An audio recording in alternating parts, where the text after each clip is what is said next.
Hello, everybody. Welcome back to another episode of Incessantly Seeking. Let's talk about love. We're here today with Luis Mojica. Thank you for being here. Thank you for having me.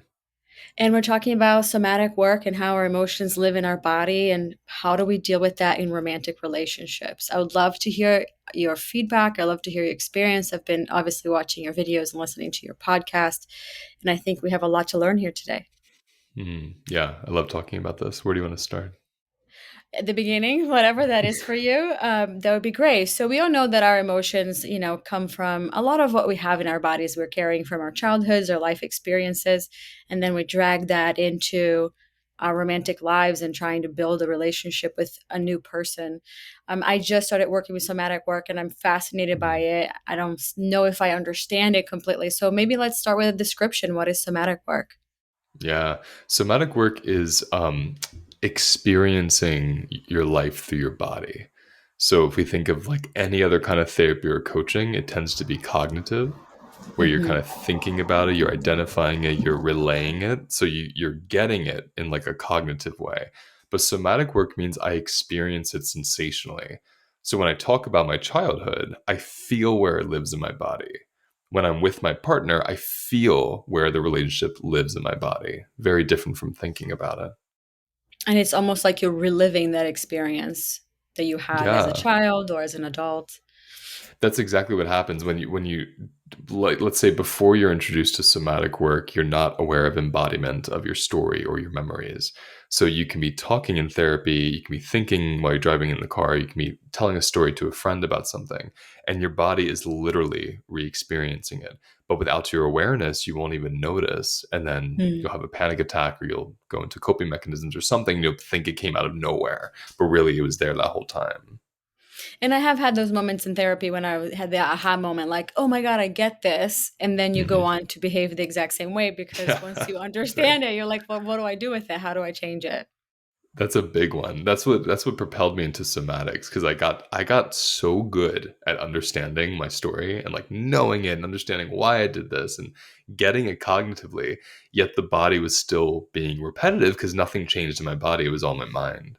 So, how did you begin the somatic work once you had this realization that you were cognitively aware, but then nothing was changing? How was this transition? It really started with the first session I had where the somatic therapist was asking me a question about like what did I want to work on? And I was going into a childhood memory of something really painful.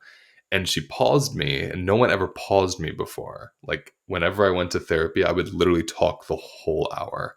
Maybe there'd be a couple moments of like a question being asked or them kind of adding their ideas, but I would mostly talk for the hour. So 2 minutes into the session, she said, "Stop. Let's just feel that." And it was such a radical, strange, like countercultural thing to stop talking about it and feel it, and then take time with the feeling. So that one session, and I mean, I did hundreds after that. That one session really started me on this new habit of when I'm talking, pausing and noticing where I'm feeling the thing. And then you learn different somatic practices of how do you meet that sensation. Because what stops us from being embodied is these sensations are really big. They're really scary. They're really overwhelming. They feel like death. They feel like you're going to pass out. So if you don't know how to even show up to them, you're going to naturally avoid going there. So it's like learning the tools so I don't have to avoid them anymore. And listening to you, it makes me think about our reactions. A lot of us are very reactive. Immediately we have that, oh, this triggered me, and I'm just gonna go back into defensiveness or whatever it is.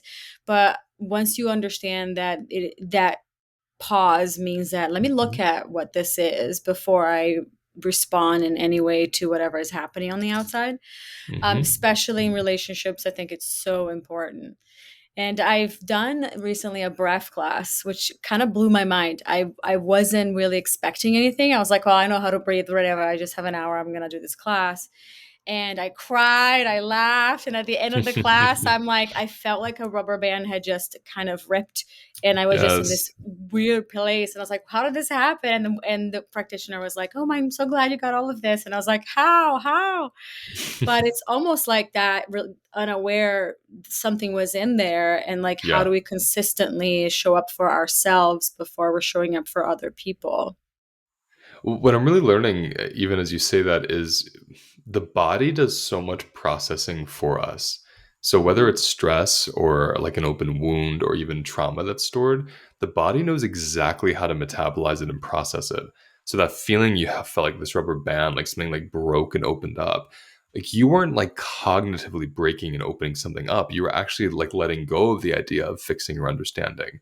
And when we let go of that, the body literally takes over. And I think what's so difficult for us to wrap our heads around is that's very abstract. Like you never know what it's going to look like. It's random and abstract. So sometimes it can look and feel like a panic attack.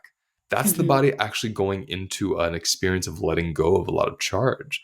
Other times it looks like shaking, crying, laughing, like pleasure, falling asleep. There's so many ways that it can show itself, the body processing that. And I think the more we practice the surrender to the body rather than trying to change or fix or understand the situation, we just start to learn, like almost in a faith way. We just learn like, oh, it's just going to take care of itself. I just have to get out of the way. That's the hardest part. And emotion for me was such a lesson because I didn't realize how it sounds silly when I say it, but how it lives in your body and not in your mind. Yeah, not silly at all. I think everyone probably believes that. Yeah, and coming from childhood experiences where I had to, become small or people please to survive, or I was taught to put others before my needs. And, when I embark in these relationships as an adult, I saw all of those things come up again. And then I start to feel like a child. I didn't know how Hmm. to feel like a grown adult in a grown relationship because I was Hmm. always resorting to those places as childhood safety, to be Hmm. able to feel safe in a relationship. But that, obviously didn't work.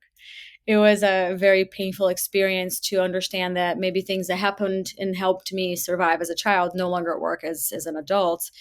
And especially in intimate relationships where I still think I'm very protective, very private. It takes me a long time to like allow anybody in. So in that experience, like how do you where does trust live in your body, and how do you trust yourself and the other? It's such a big question because it's so different for each body. So when you're saying childhood experiences of having to be small, right? So I'll go to this term attachment theory or attachment style theory. And it's these different ways that essentially bodies find safety in connection based on how they were raised, the situation in the house, like the chronic repetitive, like relational traumas or ruptures or overwhelms in the house. So some bodies emerge with what's called like anxious attachment, where the nervous system literally doesn't feel safe without the other person. So once you're away from them, you just don't know how to be with yourself. Another one would be like ambivalent attachment, where you desire a closeness, and then when you get it, it overwhelms your body, and then you desire isolation. Then when you go into isolation, you desire the closeness. So it's this back and forth. There's secure attachment, which is like everyone's ideal, which is I feel really good with myself and other people are a bonus. And when I'm with them, I can clearly communicate. I notice the difference between me and them. It's like really, really excellent place to maybe get to or experience. And then there's the avoidant. I'm actually more avoidant. I go between secure and avoidant. And I don't like to fully identify as these or identify other people as these. I see them as expressions from the body. And Mm. avoidant is when a nervous system gets really overwhelmed by another system. So it gets a lot of peace and predictable ease being alone, being in isolation, having control of their environment. All this is just really like simple cognitive ways of saying your nervous system experienced something chronically from the adults in your family, and you emerged into like late teenhood, adulthood with these ways of managing your stress levels relationally. So some people manage by isolating, some people manage by grabbing on, and some people are really fluid between the two. Let's go there. Where does that go for you? I have never thought about attachment styles in this somatic way. So that was really interesting to me because just hearing you say how you don't feel like you are 100% identified with one and how is an expression of yourself at different times. And I was like, whoa, that makes so much sense, right? Hmm. I grew up in a home that was chaotic. My parents were always fighting. I grew up in South America. I was the authoritarian male. And then my mother was small. My mother had to be quiet. There was a lot of obviously not understanding the dynamics of a relationship at home as a Hmm. child. So I just remember thinking, why can't my mother just make my dad happy so we can all be happy? Which is a Right. very narcissistic, kind of relationship base of that one person having to be the one deciding how the whole entire childhood or household mood kind of works. But I couldn't see that as a child. And Hmm. from there, I got married right away. I got married right in the beginning of college. I was like, I met someone. I'm like, I'm going to do it all different. It's going to be different, Louise. It's going to be great. And I chose Yeah. someone who was exactly like my father. Oh And yeah. I didn't see it until we were married. And I remember the first time he yelled at me in public, and I was like in shock. In Mm. shock. Mm. I was just so happy. I was like, I can't wait to see you. I showed up and he just yelled at me. And that Hmm. continued through the entire relationship. Granted, I was 19 years old. I grew up watching that happen. I didn't feel like I could have a voice or speak up or say, no, you can't talk to me like that. Hmm. Set some boundaries, which I think I'm just learning it 20 years later how to do that. Yeah. But it was so funny for me to hear you and think, oh my God, I thought I was going the opposite. And I did the exact same because I wasn't conscious about what was happening.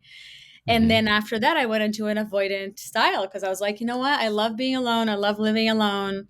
I still do live alone. I have pets. I love animals. I'm like, animals are gods. I don't need people. It became one of those Oh things. yeah. And listening to you, I'm like, yeah, that was kind of avoidant. And now I'm so intentional trying to connect with people. That is interesting to see how um, now I can see where I came from and then doing the intentional work to not repeat those patterns, including with my mother. My father, died when I was young. So that relationship is not a relationship that has evolved. I know I will forever remember him as a child, Hmm. that I was.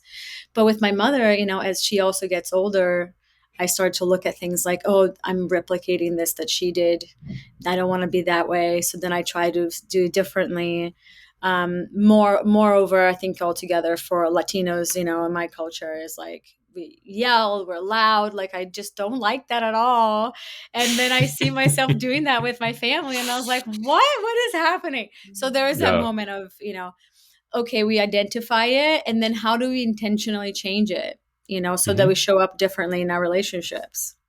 Well, you brought up so many important points because I'm thinking when you said I have my dogs, my animal. I heard dogs, but you said animals. Mhm. What kind of pets do you have? I have dogs. I love Dog, dogs. okay. But my friends have cats, and I used to be one of those like I hate cats, and then I'm like now so fascinated by cats because Yeah, they're yeah. incredibly interesting creatures. And altogether, I've always liked to be around animals. I think that's if Yeah. I feel like my mother has given me a dog when I was a child, like I asked for it, I would now be a vet and be very happy instead of being in the entertainment industry, still trying to get some kind of like understanding of Yeah. life. Well, so this was interesting to me. The place about the pets. So I'm going to go into this term co-regulation, right? Mhm. So co-regulation is when your body finds a sense of safety in another body. That can be plants, that can be the ocean, that can be humans, that can be animals, like anything that's alive. It's not just people. So what's interesting, and it's why I like the somatic lens of attachment style, is when you go into that, you realize there's much more nuance.